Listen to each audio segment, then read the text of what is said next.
अधिवेशन का कारवा लेकर पहुंचे हैं, जहां पर बात होगी बिजनौर की समस्याओं की, यहाँ की चुनौतियों की, यहाँ की परेशानियों की, यहाँ की परियोजनाओं की, यहाँ के विकास की, यहाँ की कला की और यहाँ के इतिहास की।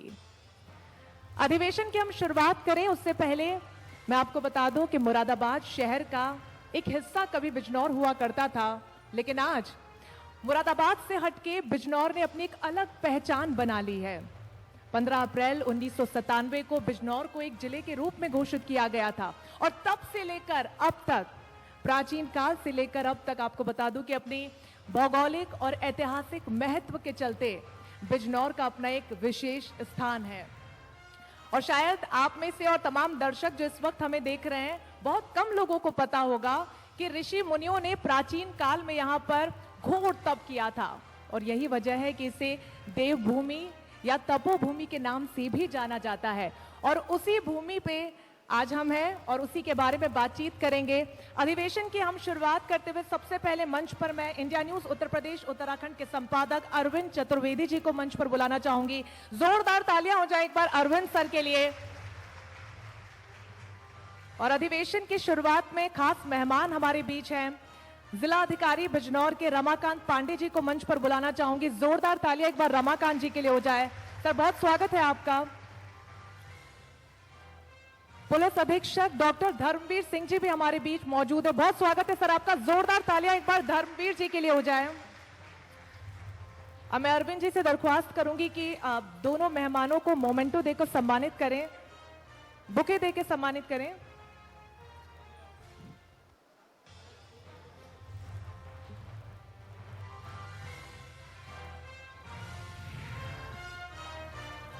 जोरदार तालियां बजती रहनी चाहिए।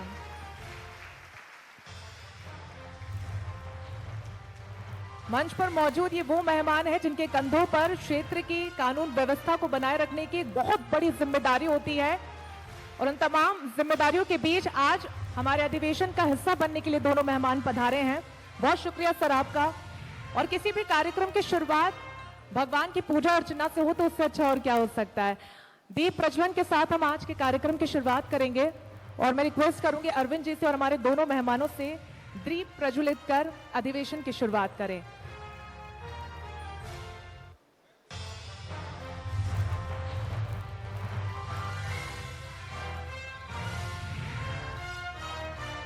जोरदार तालियां एक बार हो जाए।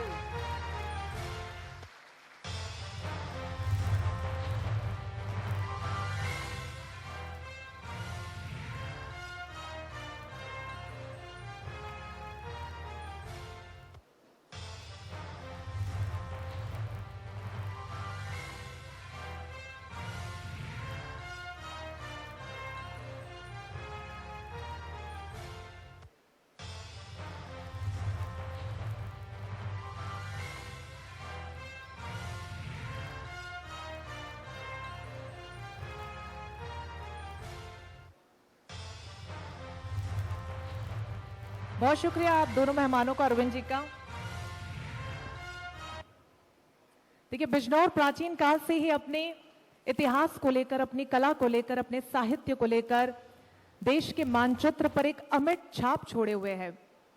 अर्थव्यवस्था की बात करें तो वो कहा जाता है कि किसी भी क्षेत्र की रीढ़ की हड्डी अर्थव्यवस्था होती है, क्योंकि उस क्षेत्र का विकास अर्थव्यवस्था पर ही निर्भर करता है।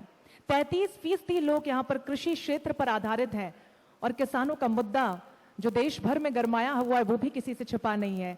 तमाम चीजों पर बातचीत होगी, लेकिन उसके अलावा बिजनौर की और क्या कुछ खासियतें हैं एक बार इस रिपोर्ट के जरिए हम आपको दिखा दें, उसके बाद सत्र की शुरुआत करते हैं।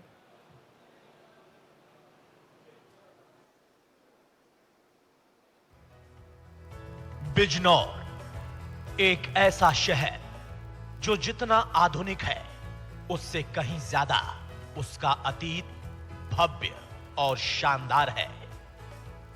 बिजनौर के बीच से होकर गुजरने वाली गंगा आज शहर से भले ही दूर हो गई हो, लेकिन गंगा की महत्वता आज भी बिजनौर के कण कण में है। गंगा नदी बिजनौर की संस्कृति के बारे में सदियों से बयां कर रही है उसकी भव्यता।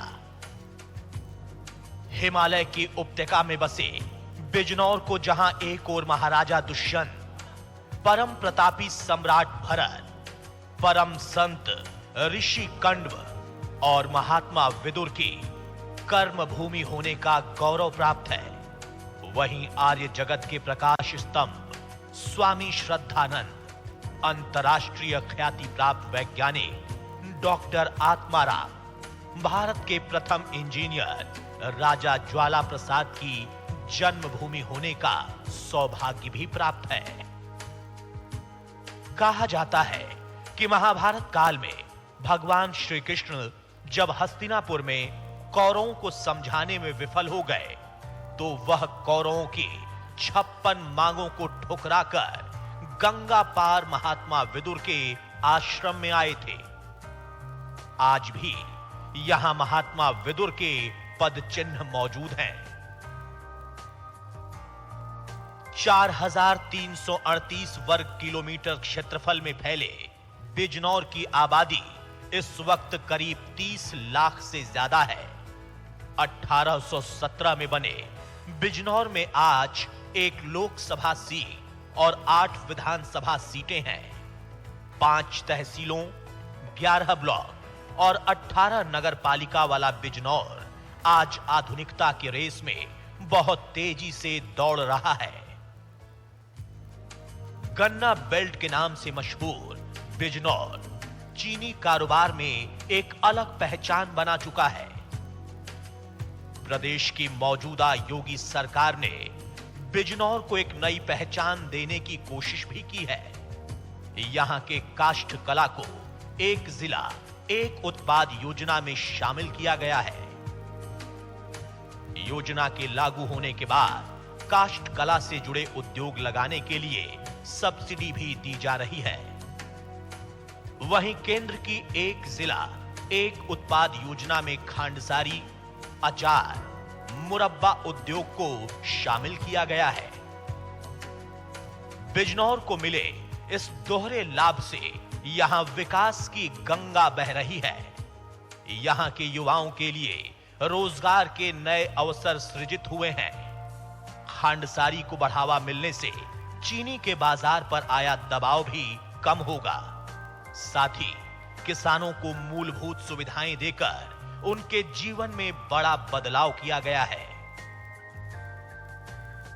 बिजनौर की पहचान आज आधुनिकता के साथ साथ कामयाबी के नए आयाम गढ़ने वाले जिले में होती है।